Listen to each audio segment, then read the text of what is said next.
اور cocaine maker انمول عرف پنکی کے دوران تفتیش اہم راز فاش کر چکی ہے۔ پنکی کا کراچی میں ماہانہ 2 کروڑ سے زائد کی منشیات فروخت کرنے کا انکشاف سامنے آیا ہے۔ اس پر مزید تفصیلات حاصل کریں گے نمائندہ بول نیوز خرم گلزار سے۔ خرم بتائیے گا۔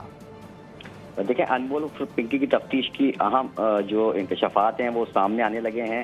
انمول نے سرکاری اداروں کے اہلکاروں پر یہ الزام عائد کیا کہ انہوں نے کروڑوں روپے رشوت لیے، ساتھ ہی مختلف قانون نافذ کرنے والے ادارے ہیں جو ہیں ان کے اہلکاروں کا جو نیٹ ورک ہے ان سے تمام جو لوگ ہیں وہ انمول سے رابطے میں تھے۔ ساتھ ہی منشیات کو کنٹرول کرنے والے جو ادارے ہیں ان کے جو اہلکار ہیں انہوں نے متعدد بار انمول کو گرفتار کیا اور اس کے بعد رشوت لے کر چھوڑنے کا بھی الزام اس رپورٹ میں سامنے آیا ہے۔ ساتھ ہی مبینہ طور پر 1 کروڑ سے زائد کی رقم انمول پنکی کی جانب سے اداروں کو دی گئی بطور رشوت، یہ بھی اس رپورٹ میں شامل کیا گیا۔ ساتھ ہی جو کراچی کے بدنام زمانہ کوکنگ ڈیلر تھا اس سے رابطے بھی سامنے آئے ہیں۔ ساتھ ہی رپورٹ میں یہ بھی انکشاف کیا گیا کہ ڈی ایچ اے کے مختلف تھانے جو ہے وہ ان سے رشوت لیتے تھے، جس کی وجہ سے انمول جو ہے وہ ساؤتھ زون کے علاقے میں دھڑلے سے منشیات فروشی کا دھندا کرتی تھی۔ ساتھ ہی جو منشیات کو جو نیٹ ورک ہے اس حوالے سے کئی نئے جو نام ہیں وہ بھی سامنے آ سکتے ہیں جو انکشاف ہوا ہے۔ انمول پنکی سے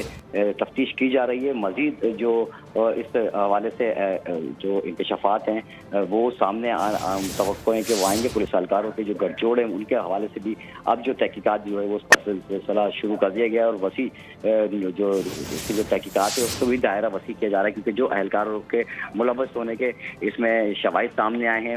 انمول پنکی نے جن اہلکاروں کے اور افسرانوں کے نام لیے ہیں ان کو بھی اب شامل تفتیش کرنے کا فیصلہ کر لیا گیا ہے۔